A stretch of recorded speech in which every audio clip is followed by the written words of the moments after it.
Bonjour tout le monde et bienvenue dans ces pronostics de Double or Nothing 2020, puisque n'est-ce pas, Double or Nothing l'année dernière a été le premier pay-per-view de AEW, ça fait en fait les un an d'existence de la fédération.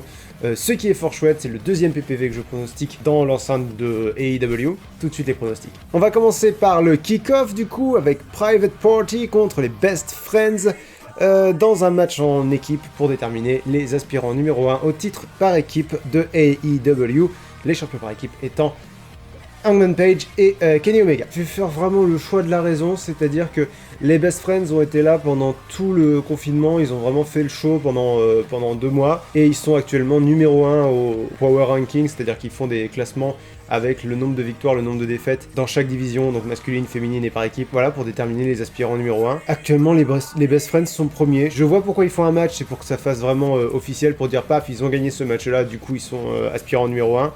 Mais en fait, ils sont déjà au sommet du classement. Donc à mon avis, c'est juste pour confirmer leur place et leur accorder un match contre les champions. Donc je suis assez confiant sur le fait que les Best Friends vont gagner ce match-là. Ensuite, on va aborder les matchs qui n'ont pas d'enjeu, qui n'ont pas de titre ou qui n'ont pas d'enjeu, voilà. Autre que la victoire, et la victoire est-elle déjà un enjeu? Oui. Dustin Rhodes contre Shawn Spears. Alors, ce serait la WWE, je vous dirais Dustin Rhodes gagne sans le moindre doute, puisque Dustin Rhodes fait partie de ceux qui gagnent, Shawn Spears fait partie de ceux qui perdent, et donc, fatalement, la WWE, ils ont tendance à faire beaucoup ça, c'est-à-dire que d'un côté, surtout dans la division féminine, il y a ceux qui gagnent, ceux qui perdent, et il y a un ventre mou au milieu qui perdent contre celles qui gagnent et gagnent contre celles qui perdent. Je viens de vous résumer la division féminine du roster principal de la WWE, à part à NXT. Mais là, on est à AEW. Qu'est-ce que tu as, toi? Tu te calmes. Dustin Rhodes contre Shawn Spears. Là, vu que c'est AEW, je dirais que ils ont bien établi que Dustin Rhodes était une légende, était un catcheur méritant. Et Shawn Spears, il a toujours des matchs qui font qu'on voit que il est bon, mais il les gagne jamais. Je pense qu'il va être temps de faire gagner Shawn Spears. Au moins quelques matchs. Qu'il fasse pas le gars qui est toujours au bon endroit, mais qui réussit jamais à capitaliser sur le moment, ça se dit probablement pas. Donc je pense que Shawn Spears va gagner celui-là. Je préférerais que Shawn Spears gagne celui-là. C'est un reproche que je fais souvent à la WWE et ce serait assez hypocrite de ma part de pas le faire à AEW. Utilisez pas les vieux catcheurs pour dire que les vieux catcheurs sont très bons. Utilisez-les pour dire que oh là là, la nouvelle génération est vraiment très très bonne. Donc pour ça, évidemment, il fallait reconstruire le personnage de Dustin Rhodes, dire Dustin Rhodes n'est pas Goldust. Je pense que ça a été fait, je pense qu'ils ont bien établi ça. Je pense que du coup Dustin Rhodes est en position où perdre ne va pas beaucoup lui faire perdre, mais gagner contre lui, ça veut dire quelque chose. J'aimerais qu'il fasse gagner Shawn Spears et je vais partir sur un pronostic là-dessus parce que je fais confiance à AEW pour bien construire leur personnage. Prochain match sans enjeu autre que la victoire. Dr. Britt Baker DMD contre Chris Statlander. Alors j'ai bien fait de regarder l'épisode de Dynamite de cette semaine parce que jusqu'à hier, j'étais à peu près sûr que Britt Baker allait gagner. Parce que pareil, ils ont bien établi Chris Statlander comme une des femmes très fortes de cette division féminine. Et du coup, gagner contre Chris Statlander, ça aurait apporté beaucoup à Britt Baker. Que Britt Baker gagne, mais vu que c'est une heel de façon un peu sournoise. Mais Britt Baker s'est semble-t-il blessée à Dynamite. Elle s'est pris la championne Nyla Rose sur le genou. Et après, elle avait l'air d'avoir très mal au genou et ça avait pas l'air d'être faux du tout. Parce qu'elle a insisté beaucoup dessus. C'était pas cohérent, donc à mon avis, c'est pas voulu. Donc à mon avis, Britt Baker s'est vraiment blessée. Du coup, je pense que ça va dépendre de comment elle est remise d'ici samedi, mais je vais plutôt parier sur une victoire de Chris Statlander. Maintenant, c'est vraiment un pay-per-view où je suis sûr d'aucun de mes pronostics. Il y en a un où je suis très confiant, tous les autres... Parce que je dis Private Party contre Best Friends, en vérité, ça peut aller dans un sens comme dans l'autre. Là pareil, Chris Statlander contre Britt Baker, j'ai des raisons de penser que Chris Statlander va gagner. C'est très équilibré comme carte et ça fait vraiment du bien, parce que là pour le coup, ça vaut vraiment le coup de regarder le PPV pour savoir ce qui va se passer. Ensuite, nous allons passer au match... Et ben voilà, on va passer au match dont je vous ai dit que j'étais à peu près sûr de mon pronostic. MJF contre Jungle Boy. En fait, MJF est pratiquement invaincu depuis toujours à AEW. Il a une défaite, mais c'est dans un match en équipe où c'est pas lui qui a pris la défaite. Je vois vraiment pas pourquoi il ferait gagner Jungle Boy. Pour moi, c'est MJF qui gagne. En plus, MJF est le heel, donc il va probablement tricher. Je suis assez confiant sur le fait que MJF va gagner. Jungle Boy, il fait partie d'un trio avec Marco Stunt et Luchasaurus, donc le Jurassic Express. Il fait aussi partie d'une équipe juste avec Luchasaurus. MJF est vraiment un catcheur solo, il a plus besoin de construire son personnage. Je vois vraiment pas l'intérêt de faire gagner Jungle Boy, donc pour moi c'est MJF qui gagne. Ensuite, on va commencer à parler des matchs qui ont un enjeu, et on va commencer par le Casino Ladder Match pour une opportunité au titre de champion de AEW. Donc qui oppose Darby Allin contre Colt Cabana, contre Orange Cassidy, contre Rey Fenix, contre Scorpio Sky, contre Kip Sabian, contre Frankie Kazarian, contre Luchasaurus, contre A Déterminé. Déjà, A Déterminé, pour moi, je suis assez confiant que ça va être Brian Cage. Il y avait des rumeurs comme quoi il avait signé à AEW en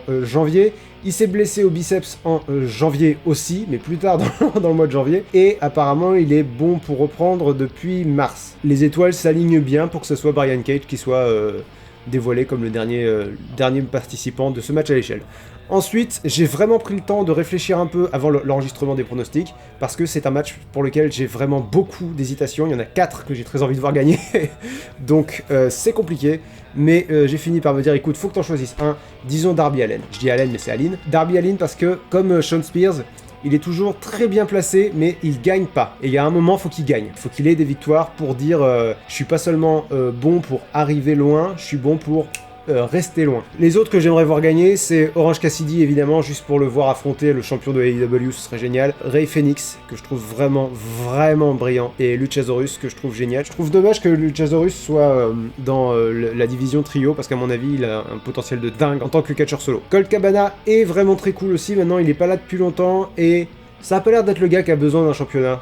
Et s'il a besoin d'un championnat, ce serait plus le championnat TNT, le championnat secondaire. Donc ouais, Darby Allin pour moi, c'est de toute façon, Darby Allin, c'est le futur de AEW, c'est un futur champion de AEW sans aucun doute. Ensuite, Nyla Rose contre Hikaru Shida, dans un match sans disqualification et sans décompte à l'extérieur. Je suis très partagé. La stipulation me fait plutôt aller vers une victoire de Nyla Rose, mais j'ai très envie que ce soit Hikaru Shida qui gagne. J'aime pas du tout Nyla Rose. Je la trouve très sloppy, très pataude sur le ring. J'aime pas ses promos parce qu'elle est... elle m'évoque un peu Nia Jax, dans le sens où elle se veut agressive, mais finalement elle est plus pénible. Une catcheuse agressive pour moi, ce serait Ronda Rousey ou Shayna Baszler. Des femmes, quand elles parlent de te briser les os, tu te dis, c'est vrai que mes os sont tout de même fragiles.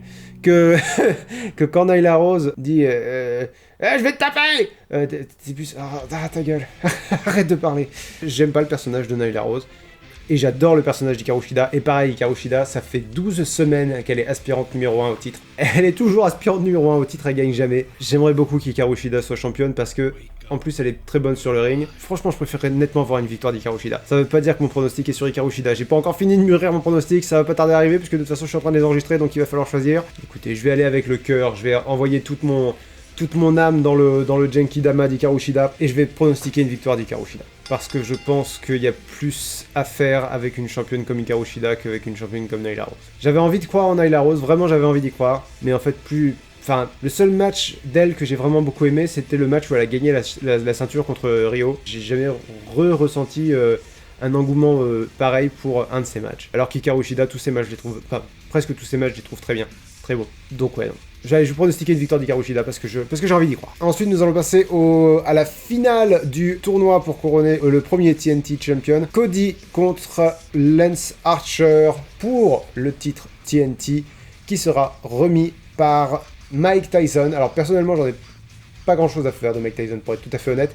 Maintenant, je sais reconnaître une légende du divertissement américain et du sport américain. Quand j'en entends parler, je vois l'importance que c'est Mike Tyson dans cet univers-là. Du coup, je trouve ça vraiment très très cool. J'ai hâte de voir comment Mike Tyson va interagir avec les différentes pièces du puzzle qui seront là. Parce qu'il y aura Cody, il y aura Lance Archer, mais du côté de Lance Archer, il y aura Jake Roberts. Et du côté de Cody, il y aura Arn Anderson et Brandi Rhodes. Et Brandi Rhodes a vraiment un compte à régler avec Jake Roberts, et j'espère qu'elle réglera ses comptes parce que Jake Roberts se conduit de façon immonde avec elle. Ce qui est très bien, c'est un heel, il faut qu'on le déteste, il faut qu'on se dise mais tais-toi, arrête, t'es nul. Et pour qu'il se taise, il faut qu'un gentil lui fasse fermer sa tronche. Ça pourrait être cool que ce soit Mike Tyson. Mais bon, on verra bien. Maintenant, qui va gagner le titre TNT? Je préférerais que ce soit Lance Archer. Il nous a vraiment été présenté comme un monstre, comme une bête inarrêtable. Je réfléchis en termes de qui a le plus à perdre dans le match. Si Lance Archer perd, ça le déraille à un moment où c'est pas bon pour lui, quoi. Si Cody perd, il va pouvoir ressasser ça, son personnage va pouvoir ressasser ça, se dire j'ai eu une chance pour les 2 titres de ma propre fédération et j'ai raté, qu'est-ce que je fais? Et ça heurte pas sa crédibilité, je veux dire, il arrête pas de gagner, Cody, à chaque fois qu'il y a un truc important, il est dedans et c'est lui qui fait briller le truc. Franchement, je m'en fais pas une seconde pour Cody. Cody n'a pas grand chose à perdre dans la défaite, Lance Archer beaucoup plus, donc je préférerais que Lance Archer gagne et je pense qu'ils vont faire gagner Lance Archer. Ensuite, nous avons Jon Moxley contre Brody Lee pour le titre mondial de AEW. Et alors là, exactement pour les mêmes raisons que Lance Archer contre Cody, je pense que Brody Lee va gagner. Je me suis posé la question longtemps, je me suis dit, Jon Moxley, son règne a été relativement court quand même, c'est pas le moment qu'il perde, mais lequel des deux a le plus à perdre? Si Brody Lee perd ce match, qu'est-ce qui lui reste, quoi? Il vient d'arriver, il est dans un délire de mégalomanie, dans un délire de pouvoir, où il convainc sa secte que ce sont des lions et qu'ils ont juste à se servir. Il a volé le titre de Moxley pour pouvoir parader avec, pour dire j'ai pas besoin du match, je suis champion. En plus il est heel, donc il peut tricher. Si Brody Lee perd, ça va être catastrophique pour lui, quoi. Enfin ça va être catastrophique pour son personnage. Pour l'instant, il a eu que des squash matchs, des matchs très rapides et très unidirectionnels contre des jobbers, quoi, et contre Christopher Daniels. Il a affronté Christopher Daniels. Donc je pense que Brody Lee ne peut pas se permettre de perdre, il a pas fait ses preuves. Jon Moxley, en revanche, a fait ses preuves. Il a vaincu Jake Hager, qui n'avait pas besoin de gagner non plus. Si vous voulez, lui aussi avait enchaîné les squash matchs. La différence, c'est que Jake Hager, il fait partie de l'Inner Circle. Il a sa place, c'est les gros bras de l'Inner Circle. Il n'avait pas besoin d'être champion. Que Brody Lee, vous allez me dire, il est à la tête du Dark Order. Oui, mais quel genre de chef ce serait s'il perdait son premier gros match? Pour moi, non seulement il faut que Brody Lee gagne, mais en plus il faut qu'il reste au sommet de la chaîne alimentaire pendant un bon moment, qu'il batte à peu près tous les faces de AEW, jusqu'à ce qu'un héros réussisse à pratiquement démanteler le Dark Order. Le Dark Order se sert des faiblesses des gens. J'ai envie de croire que quelqu'un qui a des faiblesses, quelqu'un qui réussira à surmonter lui-même ses faiblesses, même quelqu'un qui rejoint le Dark Order et réussit à s'en extraire en disant non, tu n'es pas t'es pas mon père. Je refuse de suivre ta voie et je vais t'affronter pour le titre de AEW. Il y a moyen de... Voilà. Pour moi, Brody Lee champion, il y a moyen de raconter une super histoire, alors que Jon Moxley champion, vraiment Jon Moxley est très cool, il l'a prouvé, ça a été un très bon règne. Bon, handicapé par le fait qu'il n'y avait pas de public pendant la majeure partie de son règne, ça c'est vraiment dommage, mais les circonstances sont ce qu'elles sont. Je préfère voir Brody Lee champion, je trouve ça plus intéressant, et je pense que Jon Moxley n'a plus rien à prouver. Sa vraie rivalité, elle était contre l'Inner Circle, il a gagné contre tous les membres de l'Inner Circle. On peut passer à la suite, quoi. On peut passer à un autre chapitre du titre mondial de AEW. Et enfin, le dernier match de la soirée, Matt Hardy et The Elite, Adam Page, Kenny Omega et les Young Bucks contre The Inner Circle, Chris Jericho, Jake Hager, Sammy Guevara, Santana et Ortiz. Je vais pas faire beaucoup de suspense, je suis à peu près sûr que l'Inner Circle va gagner. Parce que c'est Chris Jericho qui a choisi la stipulation, donc ça va se passer dans un stade vide. Ça s'appelle il a appelé ça un Stadium Stampede Match. Stampede, c'est quand des animaux se mettent à courir, une débâcle. Je pense que l'Inner Circle va gagner parce que la stipulation va leur profiter, et je serais pas surpris que les anciens The Revival fassent leur première apparition à AEW dans ce que j'imagine va être le main event de Double or Nothing. Ils sont partis d'un commun accord de la WWE. Quand la WWE met fin à un contrat prématurément, il y a une clause de non-compétition de 90 jours. C'est-à-dire que les catcheurs ne peuvent pas aller catcher dans une autre fédération pendant 90 jours. Si ton contrat arrive à son terme et n'est pas renouvelé, tu peux aller directement ailleurs. Par exemple, Drew Gulak, qui est parti de la WWE vendredi dernier, c'était la fin de son contrat. Donc s'il veut, il peut faire ses débuts à AEW là, ce week-end, sans problème. Et il me semble que c'est également le cas de... alors, leur nom, c'est pas The Revolt, parce que quand ils sont partis, ils ont mis un trademark sur FTR et sur Fear the Revolt et sur plusieurs autres marques. Apparemment, leur nom, c'est FTR, qui voudra dire des choses différentes à chaque fois. Moi, je pensais que leur nom, ça allait être The Revolt, du coup, Fear the Revolt. Mais non, leur nom, c'est FTR. Apparemment, semble-t-il. Je pense que FTR vont faire leur début à Double or Nothing, et je pense qu'ils vont aider l'Inner Circle pour commencer une rivalité avec les Young Bucks. Je partirai plutôt là-dessus. Après, c'est un match que j'ai très très hâte de voir, parce que ça va être un match cinématique forcément, et je pense qu'il y a moyen qu'il soit très sympa, très divertissant. Merci à tous d'avoir regardé cette vidéo, n'hésitez pas à partager vos pronostics dans les commentaires, essayez d'être gentil, s'il vous plaît. Dans mon bilan de Money in the Bank, j'ai été surpris par le manque de civisme, on va dire, avec lequel certains d'entre vous expriment des opinions très négatives, et sans le moindre recul, sans la moindre tiédeur, sans dire... Quand j'aime pas quelque chose, ma première approche, ça va être c'est pas pour moi. Je dis pas que c'est mauvais, j'ai l'impression que c'est mauvais, mais peut-être c'est pas pour moi. Peut-être que ça plaît à des gens. Soyez doux, soyez avenants, prenez du recul sur votre opinion.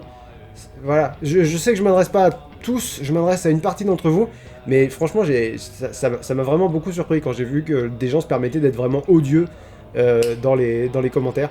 Donc voilà, petit mot rapide, soyez pas un con, globalement, ou une conne, ne soyez ni l'un ni l'autre. Quel que soit votre genre, soyez pas un trou du cul. N'hésitez pas à mettre un pouce bleu, c'est toujours sympa, n'hésitez pas à vous abonner. Si vous êtes abonné, la cloche, activez-la, parce que sinon les notifications, qu'est-ce qui se passe, vous les avez pas. Commentaires pour à fin de, hein, voilà, vos pronostics, je sais plus quoi dire. Bonne fin de journée à tous, et on se donne rendez-vous samedi pour Double or Nothing, et le bilan la semaine prochaine, j'imagine. Salut tout le monde!